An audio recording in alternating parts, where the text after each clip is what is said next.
अखंड ज्योति अगस्त 2021। आहार विहार का अध्ययन है आयुर्वेद।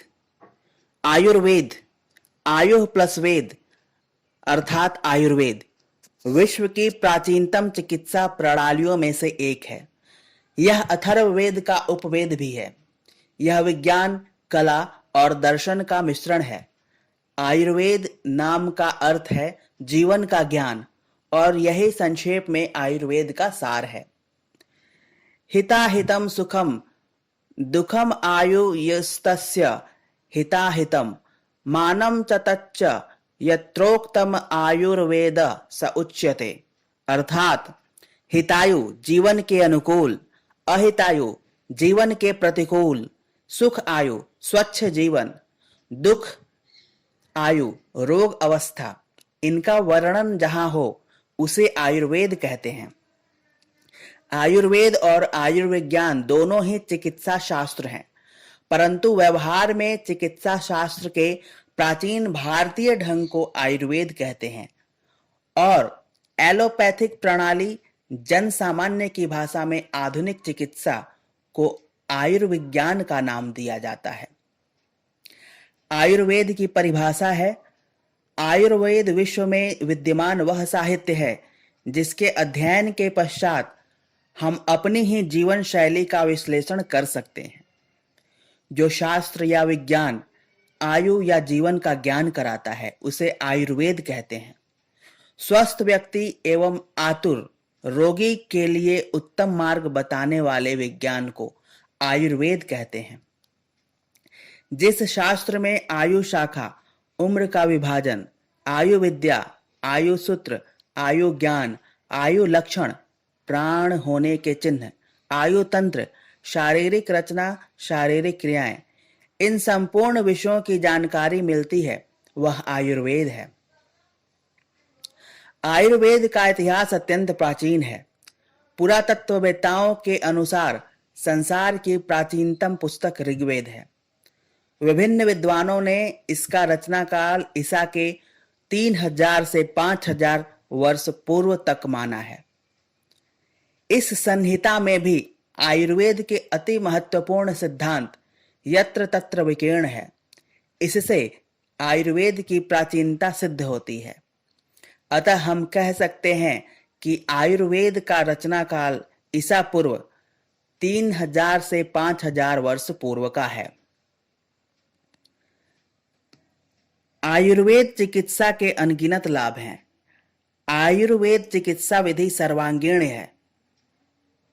आयुर्वेद चिकित्सा के उपरांत व्यक्ति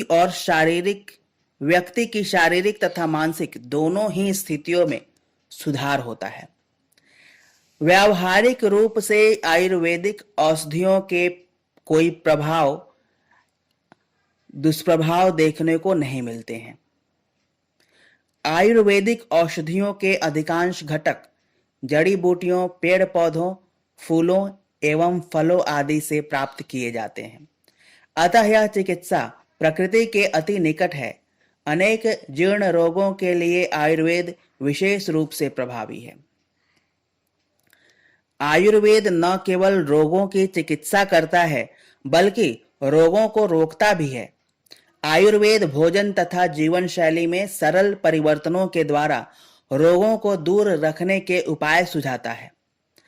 आयुर्वेदिक औषधियां स्वस्थ लोगों के लिए भी उपयोगी है। आयुर्वेदिक चिकित्सा अपेक्षाकृत सस्ती भी है, क्योंकि आयुर्वेद चिकित्सा में सरलता से उपलब्ध जड़ी बूटियां काम में लाई जाती हैं। आयुर्वेद संबंधी शोध को हमें प्रश्रय देना चाहिए। स्वतंत्रता प्राप्ति के बाद भारत सरकार का ध्यान आयुर्वेद सिद्धांत एवं चिकित्सा संबंधी शोध की ओर आकर्षित हुआ। फलस्वरूप इस दिशा में कुछ महत्वपूर्ण कदम उठाए गए हैं और कुछ शोध परिषदों एवं संस्थानों की स्थापना की गई है, जिनमें से प्रमुख हैं भारतीय चिकित्सा पद्धति एवं होम्योपैथी की केंद्रीय अनुसंधान परिषद, central council for research in Indian medicine and homeopathy नामक इस स्वायत्त शासी केंद्रीय अनुसंधान परिषद की स्थापना का बिल भारत सरकार ने 22 मई 1969 को लोकसभा में पारित किया था। इसका उद्देश्य आयुर्वेद चिकित्सा के सैद्धांतिक एवं प्रायोगिक पहलुओं के विभिन्न पक्षों पर अनुसंधान के सूत्रपात को निर्देशित, प्रोन्नत, संवर्धित तथा विकसित करना है। इस संस्था के प्रधान कार्य इस प्रकार हैं: भारतीय चिकित्सा प्रणाली, होम्योपैथी तथा रोग के विभिन्न सैद्धांतिक एवं व्यावहारिक पहलुओं में वैज्ञानिक अनुसंधान का सूत्रपात, संवर्धन और सामंजस्य स्थापित करना तथा केंद्रीय परिषद एवं आयुर्वेदीय वाङ्मय के उत्कर्ष पत्रों आदि का मुद्रण, प्रकाशन एवं प्रदर्शन करना। आयुर्वेद स्वास्थ्य के प्रति सकारात्मक एवं प्राकृतिक दृष्टिकोण अपनाता है। प्रतिदिन के आहार एवं साधारण बीमारियों में आयुर्वेदिक नुस्खे लाभप्रद होते हैं और इन प्राकृतिक तत्वों का कुप्रभाव भी नहीं होता है। उदाहरण के तौर पर मौसम बदलने पर खांसी, जुकाम, एलर्जी, इन्फेक्शन आदि में 1 कप पानी में गुड़ का 1 टुकड़ा व काली मिर्च मिलाकर उबाल लें।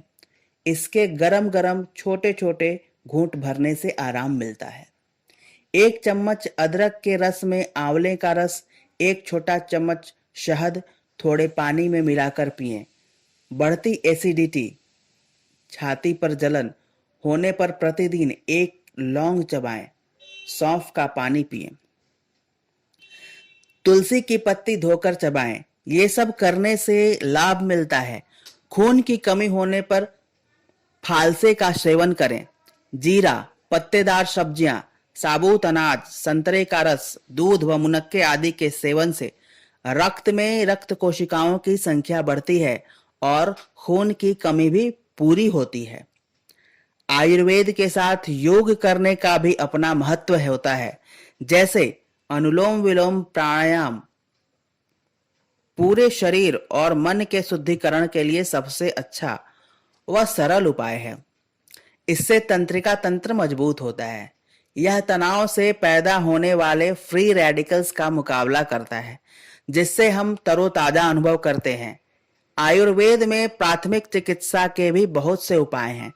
जैसे बेहोश होने पर, मुंह में छाले होने पर, घाव या चोट लगने पर, कांटा चुभने पर, दर्द होने पर हमें क्या करना चाहिए। इस हेतु अनेकों कारगर उपायों का वर्णन इसमें है।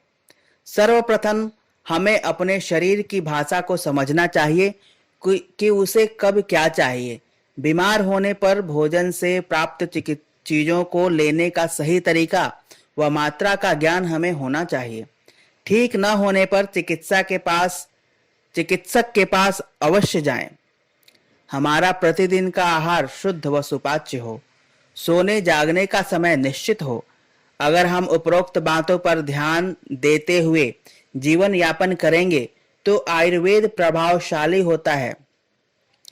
आयुर्वेद आहार एवं विहार दोनों के हेतु समुचित परामर्श देता है। इसलिए आयुर्वेद को आहार विहार का अध्ययन भी कहा जाता है। समाप्त।